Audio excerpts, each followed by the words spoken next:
more than ever, we are noticing that people are absolutely emotionally disconnected, emotionally unavailable, and quite frankly, just not available or open for business. And we'll call that the relationship business. People's hearts are closed and locked in. And they have walls as high as Berlin, and they're expecting people to climb over this wall, break and chisel it down. And like, oh my God, why isn't she or he giving me everything that they can to try to figure me out? And bottom line is, people are just unavailable emotionally, mentally, hell, and even physically. So today we're going to unpack that. What are the myths? What are the problems? What are some things that people can do, some tools, some tips and strategies that people can really dive into to expose why are you so emotionally unavailable? Stephanie, what are your thoughts on this? Well, I mean, I'm sure everyone has met someone that you felt was just emotionally not there, no matter what you did, no matter how much love, patience, or energy you gave them, you just were not getting the same back. Yeah. And so, unpacking why so many people are emotionally unavailable, let's first kind of define what emotional unavailability means, Yeah, because let's do I that. think there can be a misconception with that Yeah. terminology, and it Okay. gets thrown around quite a bit. Emotional unavailability is more so when someone is struggling, it could be consciously or unconsciously, to connect, share, or engage deeply with their own emotions or with others. It's not that they're being shy or introverted, which is kind of what people assimilate with that, but it's more so about having a barrier often because they're trying to self protect that keeps people from being vulnerable and consistent and present in emotional relationships. So, emotional unavailability isn't about being heartless. It's about the person being afraid to let your heart be seen. It's showing up as avoidance, inconsistency, or like there's a wall between you and the people who you want to connect with. Um, so there, just want to dive a little bit deeper in that before we move on. There's a difference between being private and being emotionally unavailable. So privacy is about healthy boundaries, right? You get to choose what you're going to share with someone. Okay. Emotional unavailability is walls are up, you're unwilling or unable to share even when it's safe to do so. So you can be private and still deeply connected with someone, Okay. but if you're unavailable, emotionally unavailable, you can't connect no matter how close somoneone gets. Yeah, I So do agree. you I see the agree. difference there? Absolutely. And I think being aware that, wait a minute, have I tapped into myself? Am I really aware of who I'm bringing to the relationship table? You hear a lot of women and men talking about what are you bringing to the table? And Mhm. are you bringing your trauma to the table? Are you bring your unresolved issues to the table? Because if you're saying you are the table, what if that table is a little messed up? What if that table is a little needs some paint on it? It needs a new paint job. It needs to be resurfaced. In the biblical terms, they call it putting new wine into old skins. You want a new relationship, you want love, but you're pouring it into the old vessel of hurt, of trauma, and not realizing, wait a minute, I'm not even available for what I say I want. I'm not even preparing myself physically, emotionally, mentally for this new relationship. Do you find, what are your thoughts on that? Well, you brought up traumas, right? And that's just like one potential root cause to someone being emotionally unavailable. And I want to go over a couple of some potential root causes because if you don't know the root cause of your own emotional unavailability, because you can't control anyone else, right? You can only control Hmm. yourself. So Right. I think it's important that you know if you're emotionally available or not. Yeah. And excuse me, to know that and to heal from that, you have to know what is the root cause. So some of those could be childhood trauma and attachment wounds, which maybe your parents were emotionally absent or you grew up in unsafe environments. It could be cultural conditioning, like your parents telling you don't cry, be strong, emotions equal weakness, big boys don't cry, right? Kind of thing. That cultural conditioning can make you emotionally unavailable. Fear of vulnerability. If I open up, I'm going to be hurt or rejected or abandoned. And that could come from past traumas that you did open up to someone and then they used what you shared to hurt you. So now you have that wall up and you become emotionally unavailable. Past relationship scars like heartbreaks, betrayal, divorce. There can also be mental health factors like depression, anxiety, burnout, disassociation. Most people aren't emotionally unavailable by choice. Okay. They've been taught it's safer to shut down than to open up. Mm. So keep that in mind. Most people aren't emotionally unavailable by choice. They just they feel safer by being emotionally unavailable.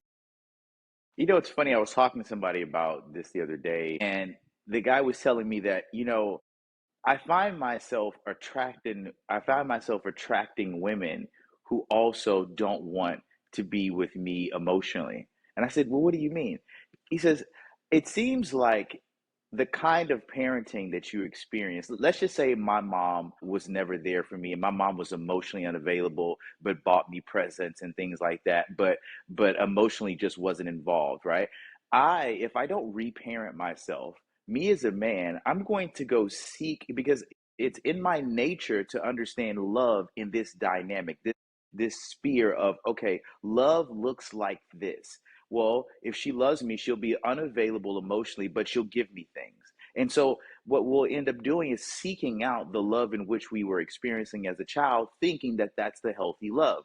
And if we don't reparent Because we ourselves and haven't unlearned yeah, that and reparent, learn new behaviors, learn what love actually is, yeah, then yeah, we seek that out. I have a client that I'm working with who goes into savior mode because he witnessed his mom being abused. And so he looks for women who needs to have be also saved. been through traumas and need to be saved, but that's not a healthy, and he ends up in non-healthy relationships. They're very toxic and it breaks him down. And so he starts not trusting women, right?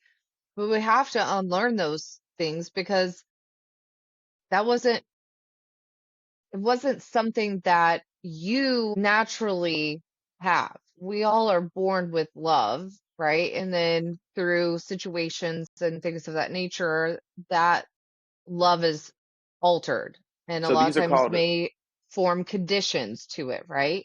so these are called learned So behaviors, with that, right? we may become, I can't hear you. These are called learned behaviors. Still can't hear you, but I'm going to continue on. Being There you go. Being emotionally unavailable keeps you safe from pain, but it also keeps you safe from love. It keeps you away from love, like true love. You may experience familiar love, right? From like what you learned from your parents or past relationships. That's familiar love, but is that real, true love? Recording, but he's gone. Difficulties. Yeah, Still technical recording. difficulties. Yeah, we're back. All right. So you're talking about real love Yes. and the difference, like recognizing real love and realizing that what we think may have been our ideals of love from past relationships with our parents, even being married or being in a kind of relationship where you're accustomed to a certain kind of love, not realizing, wow, this is really not serving me. This isn't that kind of love that is going to get me to my highest good and keep me there. So I think a lot of times people end up weaponizing their trauma against the other person. It can be consciously or subconsciously. Like sometimes you may be doing it because you are very much aware of your past experiences and you want to protect yourself. And other times it could be happening subconsciously and you might find yourself self-sabotaging in relationships and wondering why you're self-sabotaging.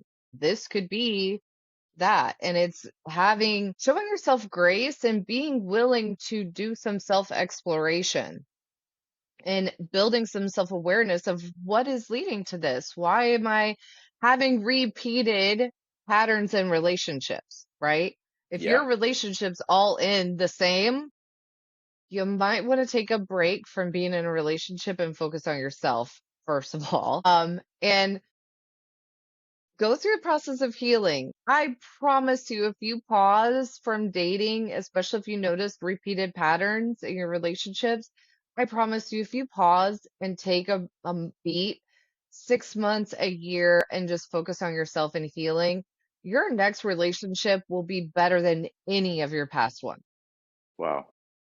But it takes a beat. It takes a moment to just say, hey, I need to focus on myself. What am I repeating? What past situations happen in my life that are leading to me subconsciously, consciously doing these things that are self-sabotaging the relationship, or having me putting up walls where I can't even connect with someone to build a relationship. If Yeah. you're emotionally unavailable, it is very hard to connect with someone, and not just like surface level. We can all connect surface level with someone, right? But I'm talking about connecting on deeper levels, emotionally, intellectually, spiritually, mentally.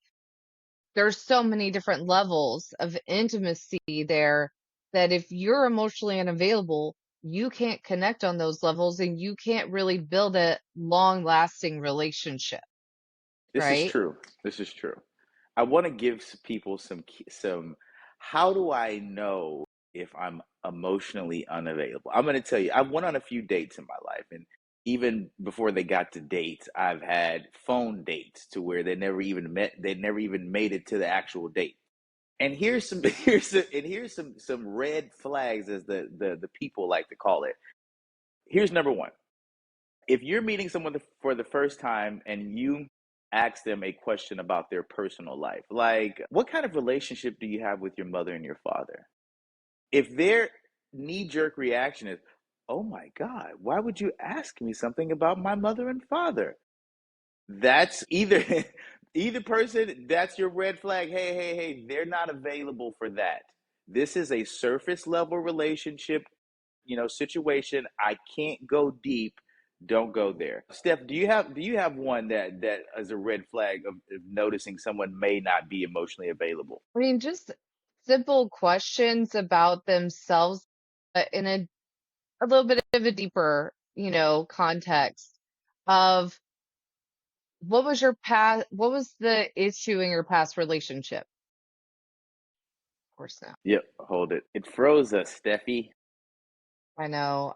There's bad storms happening here, so I apologize.